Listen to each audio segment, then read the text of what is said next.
Yung si Justin, nagbabalot na po. Ayan po, si Justin po. Si Justin Fresco po. Hindi po akin. Aba, 3 pa. Takito din po rin. Madami pa pala ano.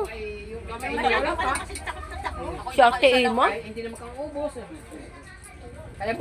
Usapan natin ay pinaltok lang. Ayan, magkakalamay tayo mamaya. Ako'y nakaisa lang. Sabi nyo kasi akin ay 5, akin ay 6. Naman sa iyo. Naman na yung joke lang. Ginagawa niya eh. Ari akin. Kulang yan, kulang. Ayan, ang dami pa. Nakaisa. Ano ba yan? May kulang.